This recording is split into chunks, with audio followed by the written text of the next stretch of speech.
Does $300 million seem like a lot to you? Well, it almost seems like for Neil Ateem, it is just another day at the office. That's because Neil's job is to make companies rich. His consulting agency helps brands across all industries develop winning marketing strategies, implement subscription models, and launch digital products. We actually get payments up front. We use that as funding to actually develop products, because sometimes you may be solving a problem that is really painful to a specific customer, and if you know you have their trust, you have an audience, whatever it may be, you have that momentum already, and you have this product, this idea that you know would solve this specific problem for them, people would be willing to pay for that upfront, right? Imagine that with one client, Neil was able to help them generate $9 million in revenue in just 3 days with online course sales. How did he do it? Stay tuned to find out. Welcome to The Creator's Adventure, where we interview creators from around the world, hearing their stories about growing a business. Hey everyone, I'm Brian McAnulty, the founder of Heights Platform.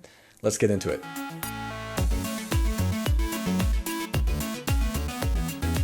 Many have asked me what software I use to record such high quality video for this podcast. I use Riverside, and what's great about Riverside is it records the local camera feed from you and your guests around the world, which means crisp 4K video without having to worry about blurriness due to internet hiccups. Riverside is also a great editor, fitting with my philosophy of making it easy for yourself to create, because there is nothing that your guests or you have to download. We also use Riverside's AI magic clips to find interesting moments for our episode intros. And I'm happy to announce that Riverside is sponsoring this episode, and if you sign up at creators.riverside.fm/creatorsadventure and use code creatorsadventure, you'll get 15% off. You can find the link in the episode description as well. Now back to the show.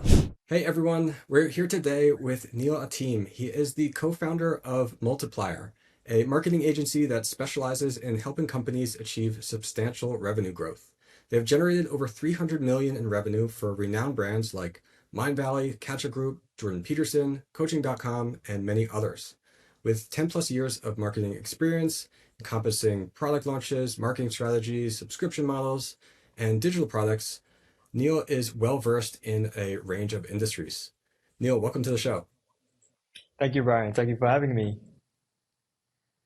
So my first question for you is, what would you say is the biggest thing either that you did or you are doing that has helped you to achieve the freedom to do what you enjoy?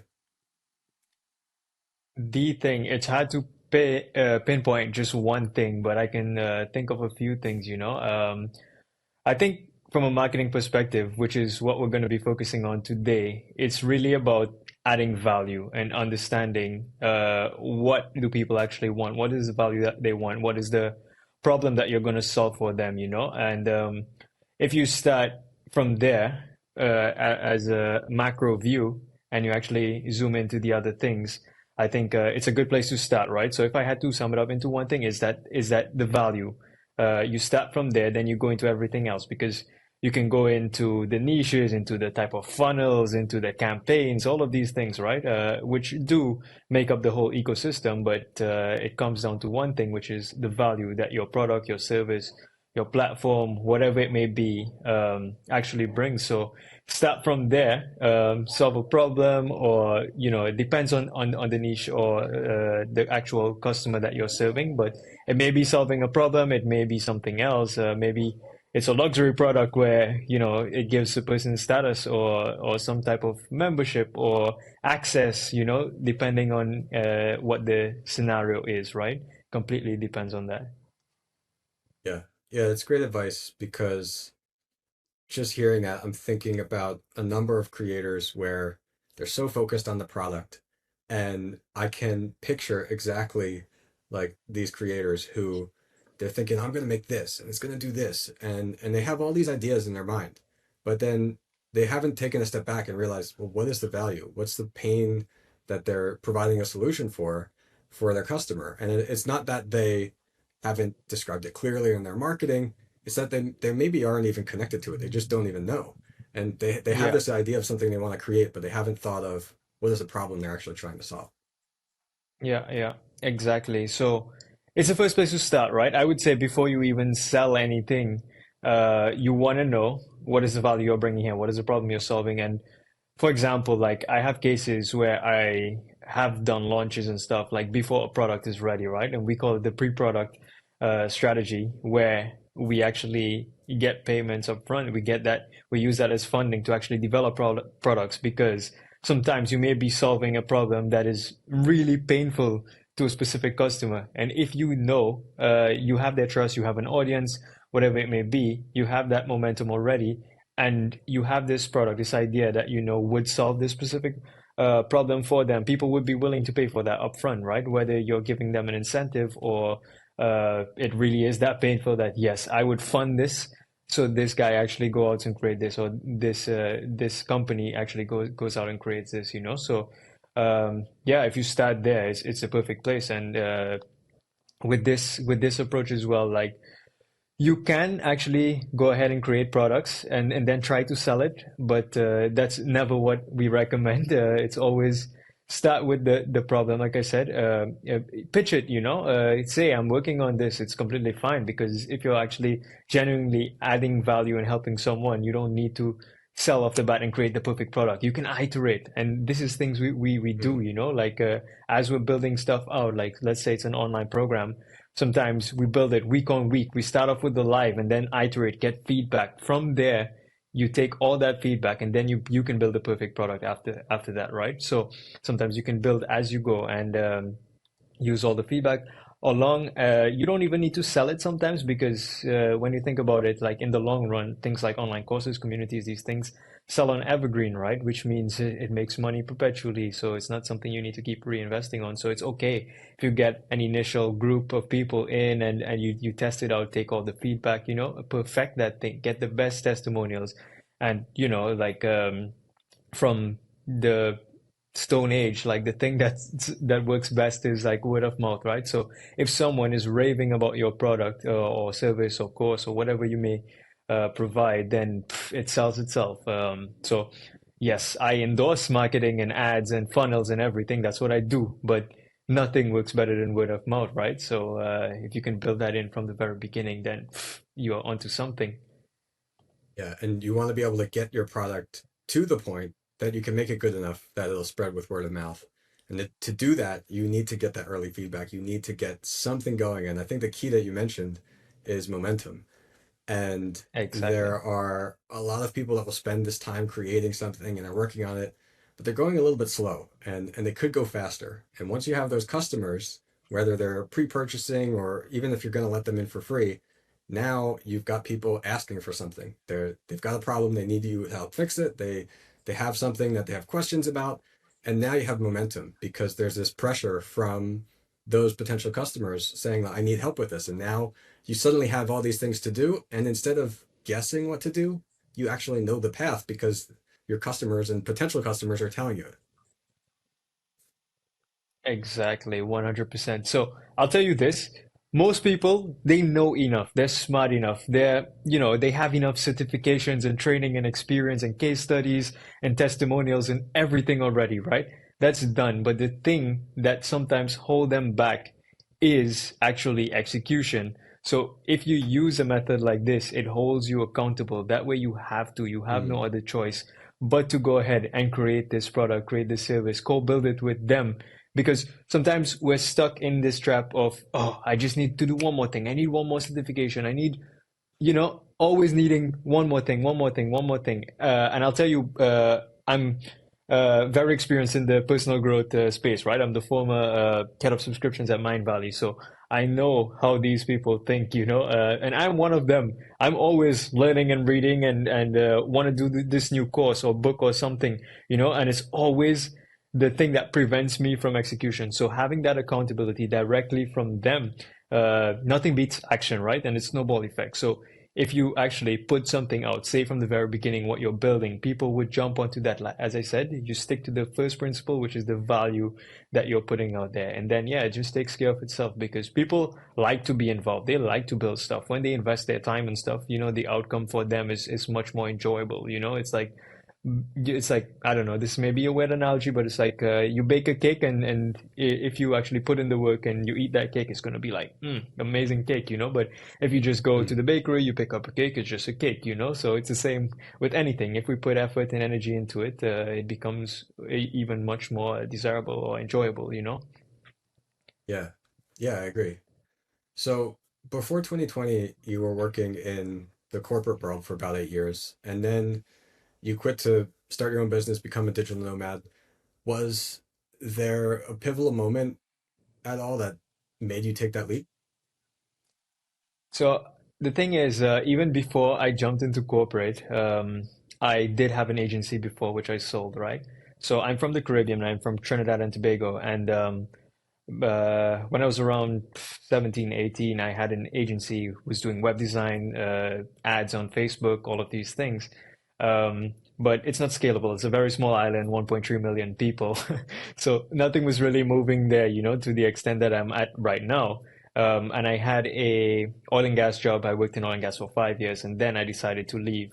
And it's very hard to leave, but I did land a role in Mindvalley and started there. And after spending a couple of years, I treated it as a mentorship because I got to work closely with the CEO. That's Vishen Lakiani, who's brilliant. You know, he's a genius at what he does. And taking in everything I knew I wanted to exit. And I didn't have a solid plan. It was during COVID. I just decided to resign, and I actually resigned to write a book. And this book is on personal growth. It's nothing to do with marketing, but it's just something I wanted to do. You know, it was a book that I would go back 10 years, give to my younger self. So it's called Get Your Shit Together, the guide for young adults, you know.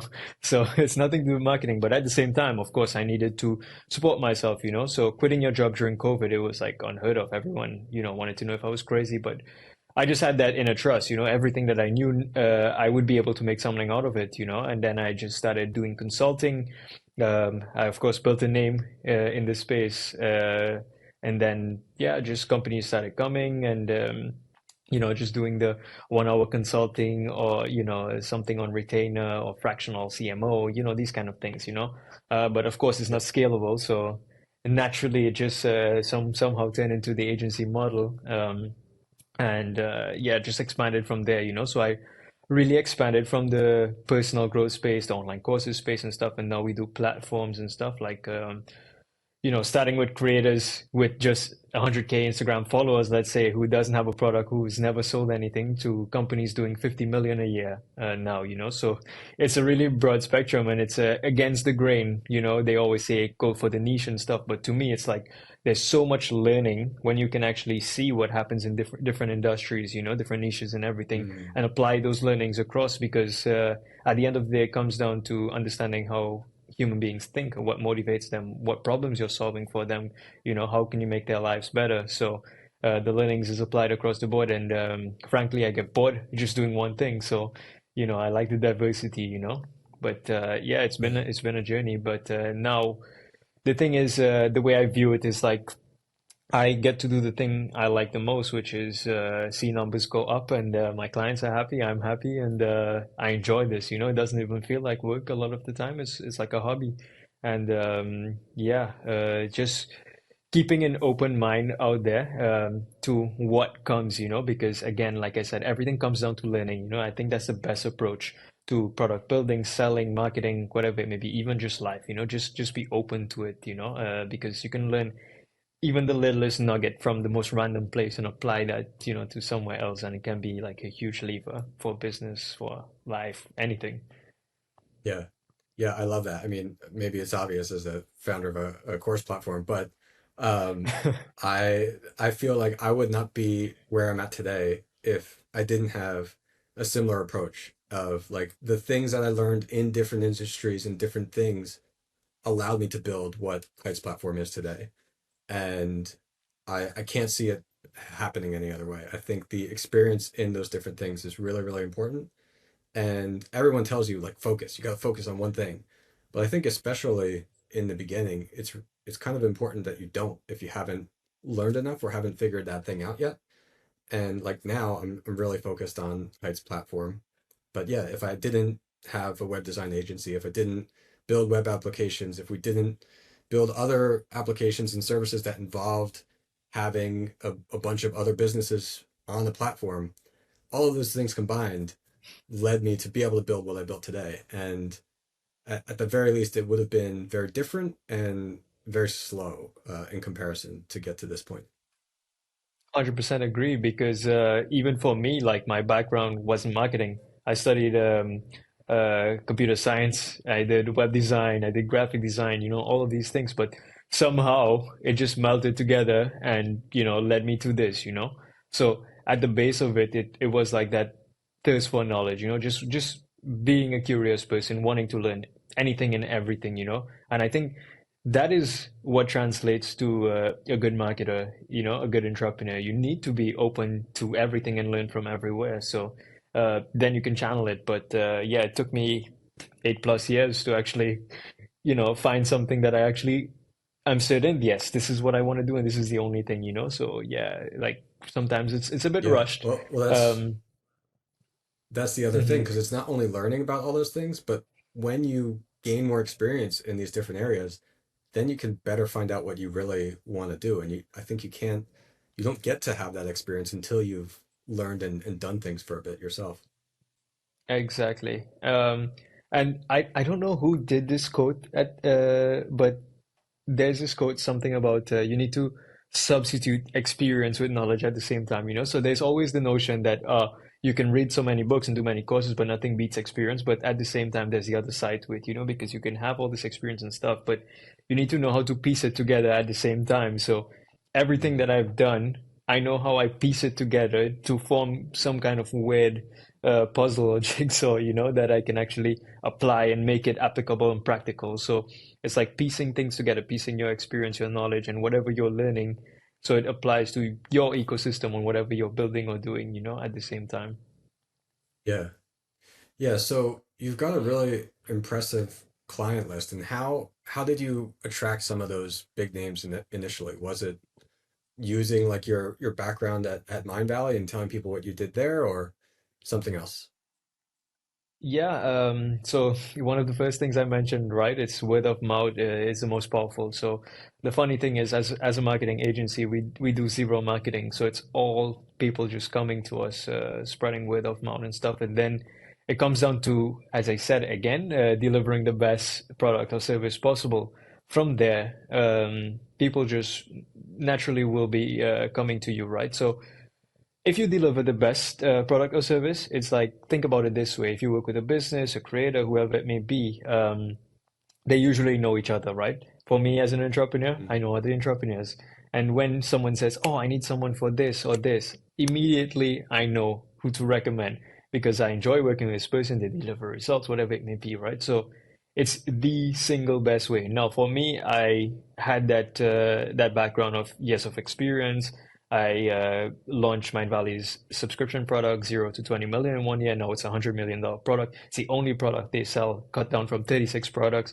So that already was enough to cement my authority, right? So authority is another thing. Authority can be you being a book author, or for me, I did that, did a launch and grew a product. For some people, it can be speaking on a TED stage. For others, it can be, getting really good testimonials or case studies on things they've done. So having that authority element is one of the most important things because whatever you're selling, uh, there's the element of you saying this is great. But when you can get someone else to say this is great, then it sells for itself, right? Because human beings listen to other human beings. Now, the way to do that is scale. What they do these days is, of course, like influencer marketing and stuff, because it is probably the way you can replicate personal recommendations on a large scale, but of Mm. course, it comes down to as I mentioned, just delivering the best product or service possible, and then it spreads from there. It may be slow initially. I mean, I can't say, oh, we had like a stream of clients and we couldn't handle it and stuff. It's the slowest way, but it's a very secure way. It's like you don't even need to sell, because they come to you for a specific product or service or to solve a problem. So it's not like you going out and saying, "Hey, work with me." It's they coming to you, which is the best place to be in as well. Yeah, definitely. Yeah, I want to get into what you did more with Mindvalley, because I think there's probably creators watching or listening where maybe they've got a goal to earn 10K a month or something like that, but they probably weren't thinking like, oh, I'm gonna get from 0 to 20 million in a year. Like that's insane. So Yeah. if you could maybe like distill like what you think was one fundamental thing that made crazy growth like that possible, what would that be? One thing, it's a little hard to pinpoint one single thing, Yeah. but I'll give you the strategy on why. Because I said Okay. there was 36 products and it cut down to one, right? So Yeah. Mindvalley is a very large company, right? Nine figures, probably hitting 10 now. I don't have insider information, so this is just public knowledge. Um, but the thing is, at the time, they wanted to get investment, right?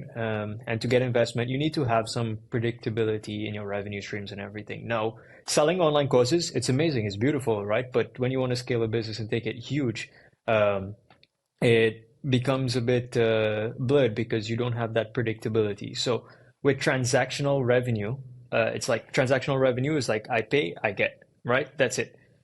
Then we wanted to transition to subscription revenue. Subscription revenue is reoccurring, right? So it's more predictable. Of course, you have things like churn and stuff. Like let's say 100 people sign up, out of that 70 people may actually renew, but at least you'll get some numbers after some time, right? But with Yeah. subscription revenue, it's much more predictable, and you can actually lower your price tag and retain customers for a long time. Of course, you have to deliver consistent value with a subscription, but it becomes uh, more predictable and the value of a business goes up. Now, one thing to note is that we started off slow, right? The first year was 20 million and cutting down from 36 products. So selling 36 online courses, you can do that. Each has a funnel, each needs a specific webinar because that was a model we're using at the time. And then we decided, okay, what if we sell one thing, which is a subscription, and we put everything into there? We lower the ticket, and then year on year, they would actually repeat, right? So there was monthly, there was yearly, there was different pricing tests. Like I can go on for days on this, right? On how many things. And then testing, we did insane amount of testing. Like, think about it this way, like you have 36 funnels and each funnel has a test that runs for about a week to 2 weeks, right? So if you multiply that by 52 times, which is 1 year, like you get something like almost, I don't know, 1,800, 2,000 tests happening per year. So you can imagine the state at which the funnel has gotten to, right? So by this time, we have sales pages that convert higher than anything industry-wide, but we don't share it publicly because, we keep it to ourselves. um, but the main thing is making that transition from just transactional to subscription, right? Now, what this does is it boosts your predictability, so you know what kind of cash flow to expect. You can improve, iterate from there, try to retain as much customers, reduce your churn rate, all of this. Um, and at the same time, you have people actually engage and consuming because when you buy something one-off, yeah, you can set and forget it, you get access to a course, whatever. But when you have a subscription, you're more incentivized because this thing is going to renew and all of that. There's that added pressure. But then there's other elements built into it as well, like community and all of this, right? So if it's not just you, it's other people doing this thing and it's engaging, you're going to stick with it. So just thinking now on a bigger scale, of course, it was with the goal at that time to take the company to $1 billion company, which I'm sure is still the goal of that company, right? Um, but coming down to a smaller creator level, for example, we've worked with this creator, 100K Instagram followers, right? And his goal was Mhm. just to launch a course. But we said, like, why just launch a course? Things so small, make 100 grand. We did 100 grand in 1 week without the product. Like I mentioned earlier, we did the pre-product strategy, right? We just had a wait list, said what the product was going to be. They signed up because people really need this. They want this, right? Now, the thing that we're doing now is beyond what we set out to do initially because it's just thinking bigger, right? Instead of thinking, oh, I can achieve this in 10 years, ask yourself, like, how can I do it in 1 year, and why not aim for that? Because you probably can, there's that realistic sounding goal, which is like, yeah, in 10 years I can do 1 million. Oh, trust me, it can be done in a really compressed time frame. So it's about thinking exponentially instead of linear, you know. And again, nothing beats execution. So once you start doing things, you test, you iterate, it just naturally follows, you know. So for with this creator now, what we're building out is an entire institute where he trains and certifies people, and then now this is poised to be this year a seven-figure business, you know. And we launched just a couple months ago with the idea without the product ready, you know. So it's just wrapping your mind around that concept of like, why can't it be exponential and not linear? You know, this is how everything goes Yeah. because that is what the average person accepts.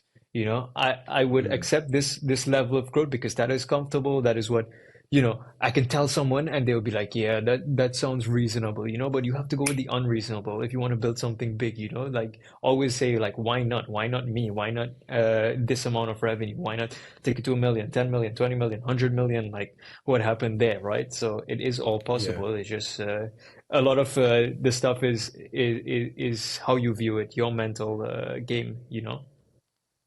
Yeah, I think I think my team thinks this sometimes maybe about me as well, but I think anyone who's an employee has heard something like this from a founder or a boss that they have suddenly they say, well, we have to do all this much more.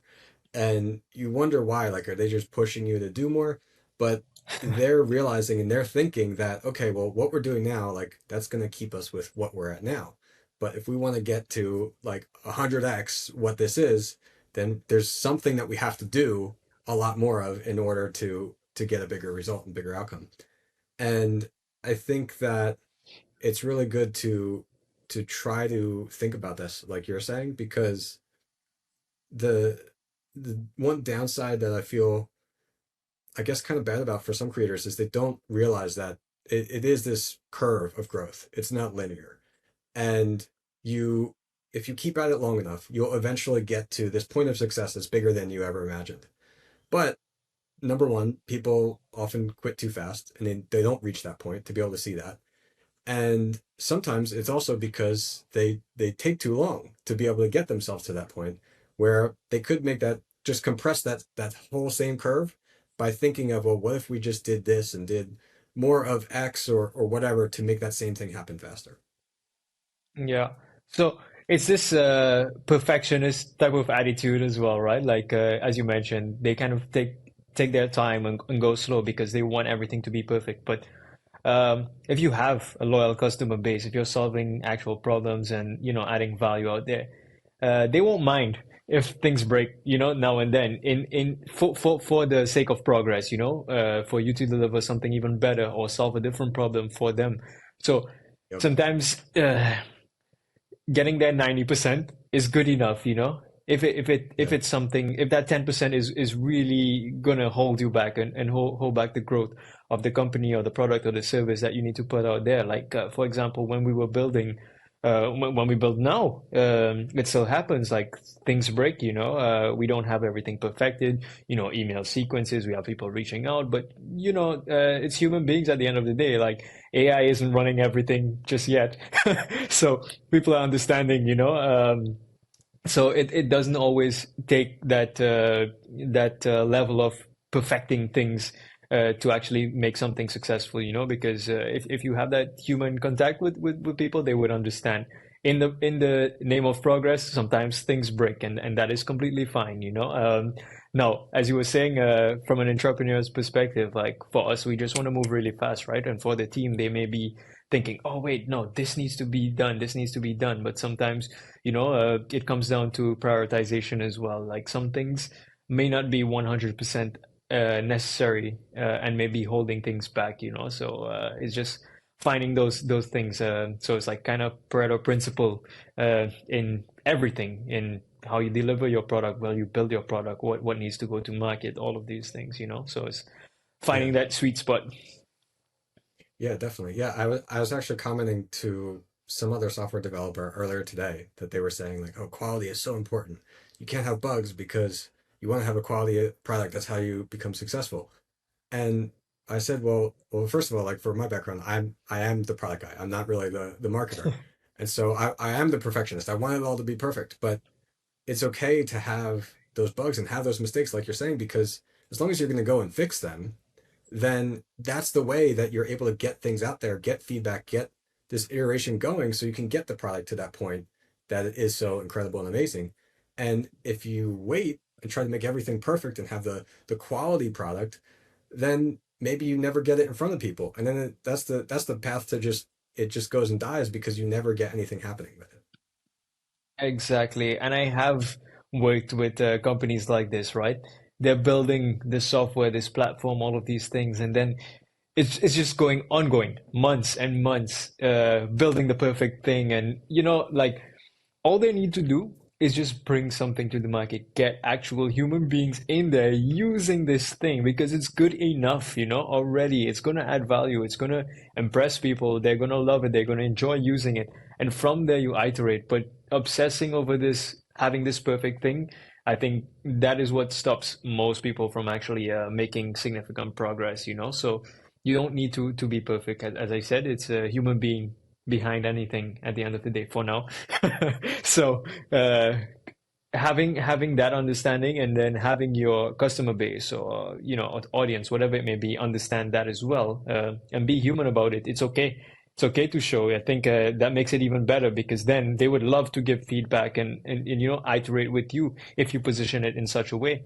So there's no way you can lose this way, as long as you're open and honest and transparent about it. Don't hide things and say, oh, this is the most perfect product. And then, things are broken. You say, hey, we're releasing version 1. This is the first version of my course. This is the demo version of my course. I'm just creating this product or service or whatever it may be, and just be clear about it. And then if they want to be a tester or they want to get in at 50% or the usual price to co-build this with you, like we have one platform that we recommended that to right now, and they're building a platform on parenting, and right now they have Build With Us membership, and they're getting people in, but that's what they need. They need members, they need interaction on their community, all of this, and they need as much feedback as possible. So this way, they're actually leveraging that. People are happy to get access and happy to give feedback. So, it's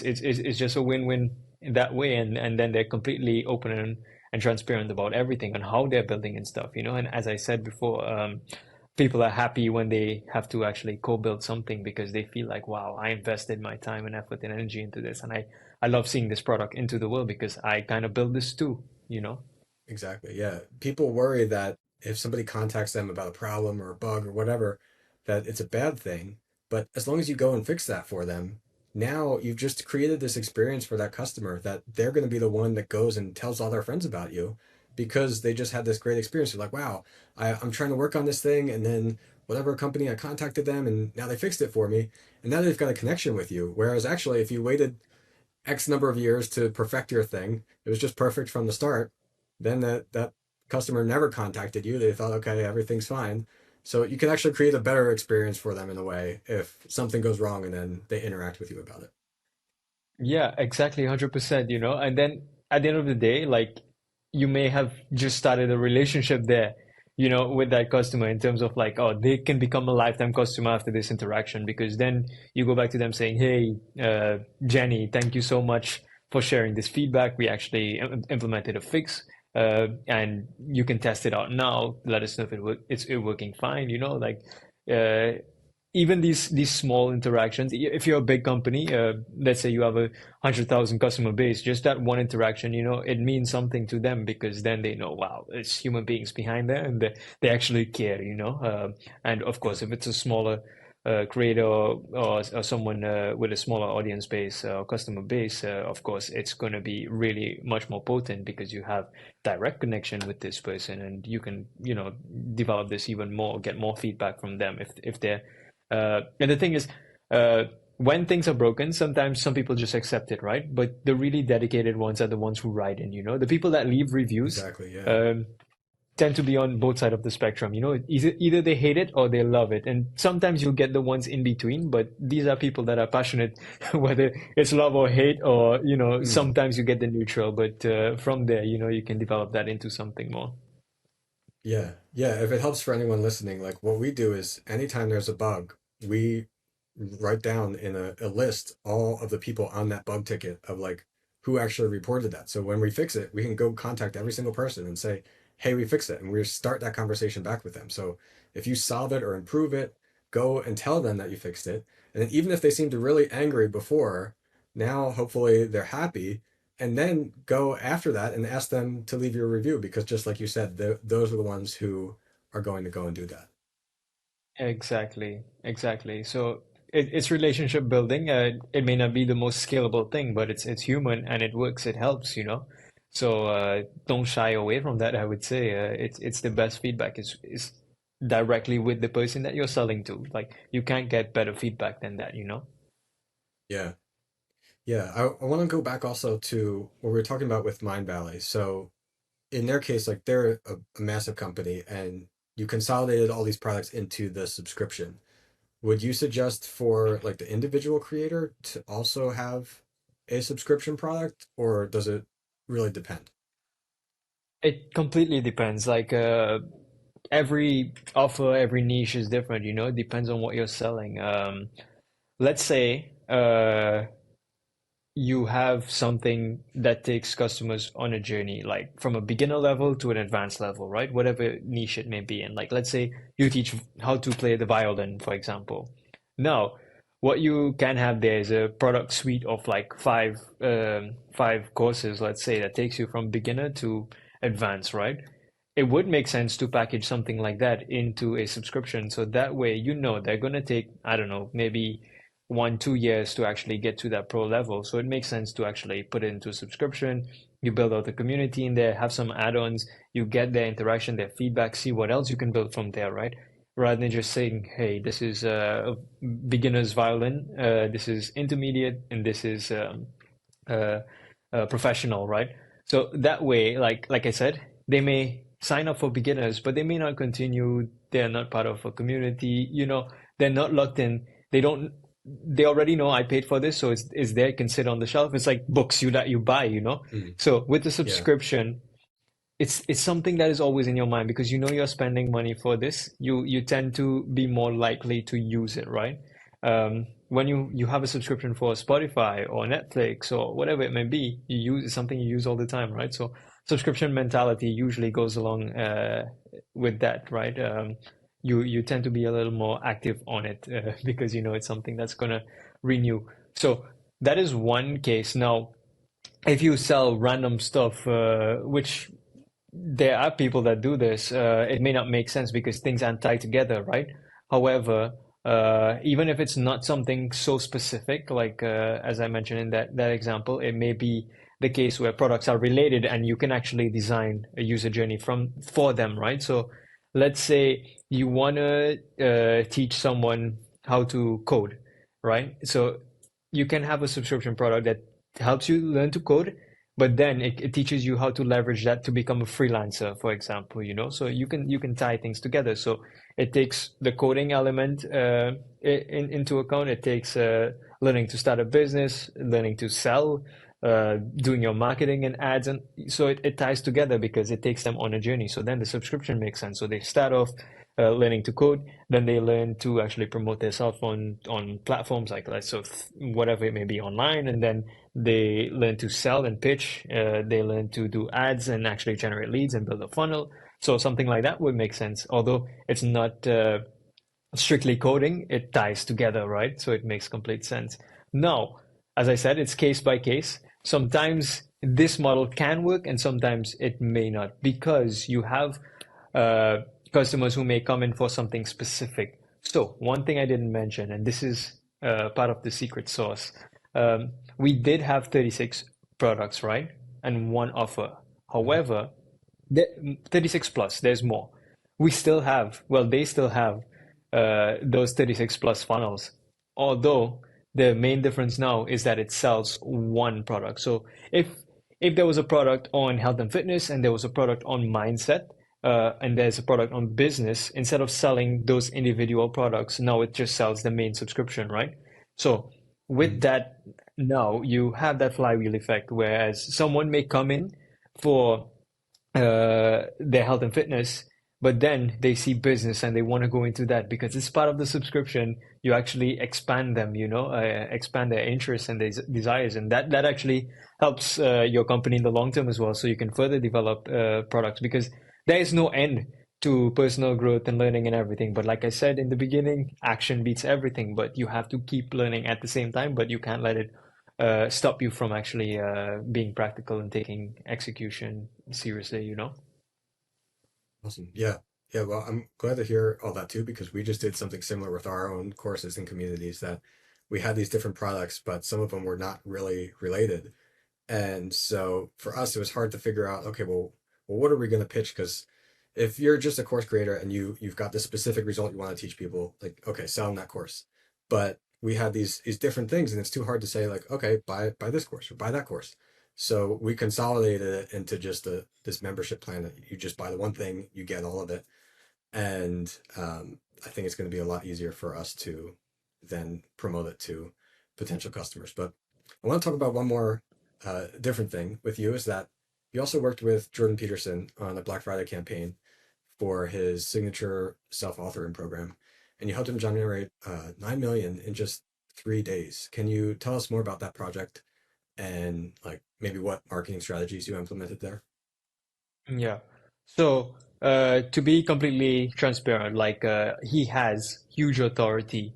He has a list, everything. So the split was somewhere 50-50, right? Cold and warm. So it did leverage like a lot of his owned assets, his email list, his Instagram channels, YouTube channels, all these things, Facebook, etc. So everything he owned. However, there was no campaign ever done by the internal team at that time at this level. So one thing that works really well is a dedicated launch campaign specific to seasonality, a launch, whatever it may be, right? At this time, it was Black Friday, right? Which is a time where everyone spends. It's a spending season, essentially. It's like Christmas. So everyone on Black Friday, they spend. So they're already in a spending mood. So just giving them the right reason to spend. So crafting your campaign around that. And of course, within this niche of online courses, personal growth, all of this, you just need to kind of tie it to that. So you can go out there and spend on, I don't know, clothes and shoes or whatever uh, the average consumer would buy, or you can spend it on something that would actually make your life better. It's an investment into yourself. So that was part of the messaging. Now, in terms of the breakdown, it's like how you actually go about communicating this is important, right? You can't make people feel bad at the same time, but you need to show them like, oh, what's in it for them, right? So it comes down to the value. So you don't actually sell self-authoring. You sell the outcome of self-authoring. So whether it's knowing yourself better, getting that clarity and that vision in your life. If you're stuck in your career, you know what you actually want to do after going through this in-depth exercise. So it's always the outcomes that you want to speak about. You never really speak about the product itself. You can get into the mechanics and all of this, but you don't say buy this program because it's great, right? No, with the campaign, you always hit all channels, of course, because you need several points of contact usually to actually get a conversion, right? No one really buys off the first view of your ad or whatever, and it depends as well as the ticket size on the ticket size. So if your product is less than, let's say, $300, less than $100, you usually don't need a funnel. If it's a good product and it actually solves a specific problem, then people would actually, opt in more easily if you have that credibility and everything. So for this one specifically, we didn't even have a funnel. It was direct sales. And you need to give people a reason to buy. So Black Friday one, there's a campaign. So you get it as that at a discounted rate, right? So if you get something at a discounted rate, of course, it won't last forever. So you have a limited time frame to buy. So there's that scarcity element, right? Because people can just say, "Oh, this thing is on sale," but you have no end date. Then they're gonna just put it in their bookmarks and forget about it, right? So you need to have that time sensitive side to it. So if it's not a funnel and it's direct sales, and yeah, you just hit every channel. So email list, direct on socials. If you have SMS contacts, you want to make sure people are aware of it, you know. And the way you do that is very important as well. You don't want to be annoying. So the way we do content marketing is not just selling. It's always adding value to them. It's like sending an email or doing a post that would be valuable to them. They would read it word to word from beginning to end, you know. And even if they don't purchase at the end of it, like you're creating a brand for the future that would last 10 years from now, you know, or 20 years from however long. So it must be implanting that seed in their mind that, okay, whenever this person posts or shares or sends an email, it's value that I'm getting. So they're happy to open it.